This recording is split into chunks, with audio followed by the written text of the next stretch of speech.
გამარჯობა. მე მარიტა მასწავლებელი ვარ. ძალიან მიხარია, რომ დღეს ჩვენს განხილვას შემოუერთდით. იცით, დღეს პირდაპირ საქმეზე უნდა გადავიდეთ, რადგან ინგლისური ენის ერთ-ერთ ყველაზე, მოდით პირდაპირ ვთქვათ, დამაბნეվել, მაგრამ ძალიან საინტერესო სტრუქტურაზე ვსაუბრობთ. ხომ გქონიათ მომენტი, როცა რაღაცის შეცვლა გინდათ, ნანობთ, მაგრამ არ შეგიძლიათ? აი ზუსტად ამას ვისწავლით დღეს გრამატიკულად. მოკლედ ვიწყებთ ინგლისურში wish-ის, ანუ სურვილის წესების სრულყოფილად დაუფლებას. ჩვენი დღევანდელი გეგმა კი ასე გამოიყურება.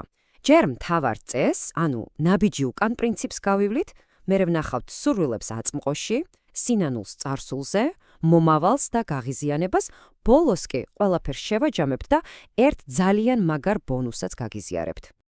მაშასე, ნაწილი პირველი, მთავარი წესი, ნაბიჯი უკან. დავიწყოთ ჩვენი ფუნდამენტური კონცეფციით, რაზეც ფაქტობრივად მთელი ეს თემა დგას.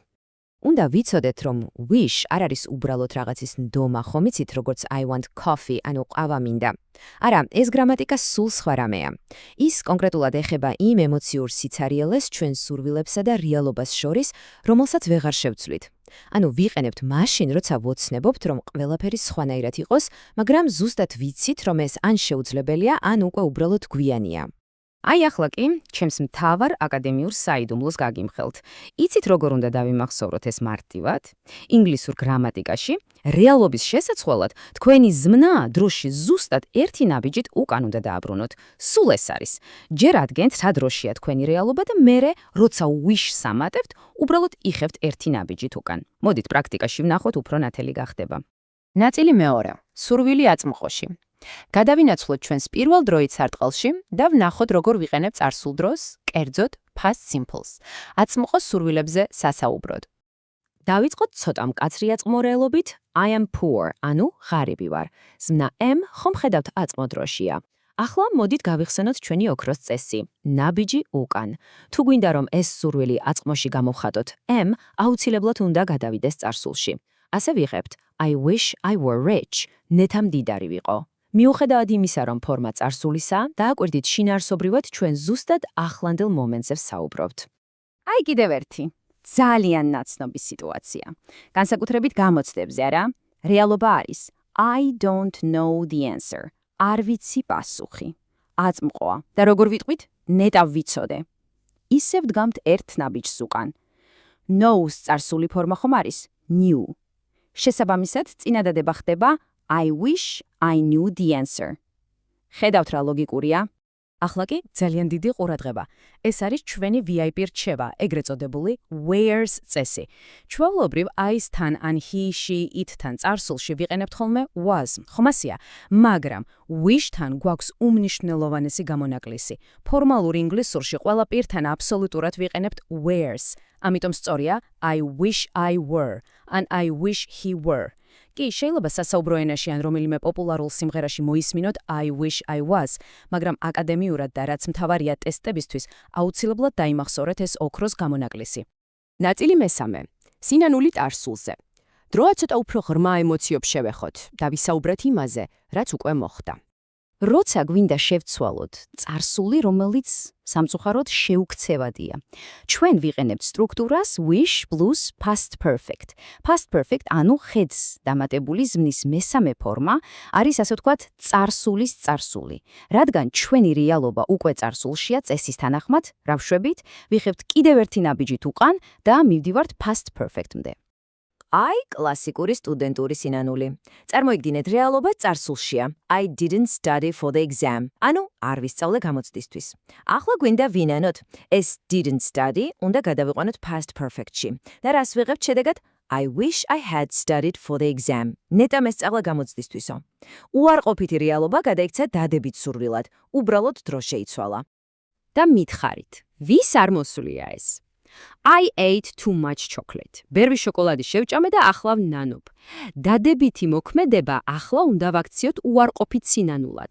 ვდგამთ ნაბიჯს უკან და ვიღებთ I wish I hadn't eaten so much chocolate. ნეტავ ამდენი არ შემეჭამა. ეს პირდაპირ ბრწყინვალედ ასახავს იმას, თუ როგორ გვეხმარება გრამატიკა ჩვენი ემოციების ზუსტად იდეალურად გადმოცემაში. მივედით მეოთხე ნაწილამდე. მომავალი და გაღიზიანება. სხვადასხვა ეს პირადად ჩემი საყვარელი ნაწილია, სადაც ვისწავლით როგორ გავუმკლავდეთ გამაღიზიანებელ სიტუაციებს. აქ ჩვენ შემომყვავს ახალი მოთამაშე would. ამ სტრუქტურას, ანუ wish plus would, ვიყენებთ ზუსტად მაშინ, როცა რაღაც გვაღიზიანებს და ძალიან გვინდა რომ ეს შეიცვალოს. მაგალითად, ავიღოთ გაუთავებელი წვიმა, რაც ყველას ნერვებს გვიშლის. რეალობაა რომ წვიმს, ამიტომ ვამბობთ I wish it would stop raining. ანუ ნეტავ შეწყდეს ეს წვიმა.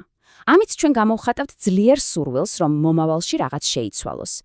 ეს სტრუქტურა ასევე იდეალურია მაშინაც, როცა გინდათ ვიღაცამ თავისი ქცევა შეცვალოს. წარმოიდგინეთ ეს სიტუაცია. You aren't listening to me. შენ არ მისმენ. ხომ გაღიზიანებთ, არა? გამოსავალი არის wish plus would. ეუბნებით I wish you would listen to me. ნეტავ მომისმენდე, ან ინებოდა მომისმინოთქო. საყვედურის სათქმელად ეს ბევრად უფრო თავაზიანი, მაგრამ ამავდროულად ძალიან ემოციური გზაა.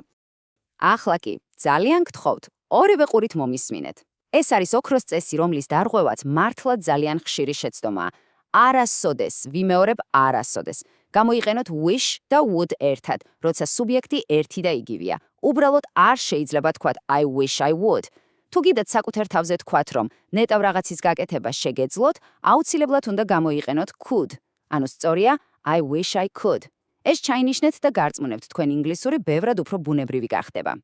ნაწილი მეხუთე შეჯამება და ბონუსი. ჩვენი განხილვა ნელ-ნელა დასასრულს უახლოვდება, ამიტომ მოდით ყველაფერს თავს მოუყრით და ერთ ძალიან მაგარ დრამატულ ბონუს კონსტრუქციასაც გასწავლით. მოდით შევქმნათ ასეთი უნივერსალური შპარგალკა და შევაჯამოთ ჩვენი დროში მოგზაურება. გინდათ აწყოს შეცვლა, იყენებთ past simples. მაგალითად, I wish I had a car.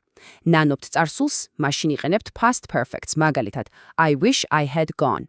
და თუ გაღიზიანებული ხართ და მომავლის შეცვლა გსურთ, მაშინ იყენებთ would's. აი მაგალითად, I wish you would shut up. კი, ცოტა უხეშია გეთანხმებით, მაგრამ ძალიან ცხოვრებისეული მაგალითია. ეს მთლიანად კრავს ჩვენს დღევანდელ კონცეფციას.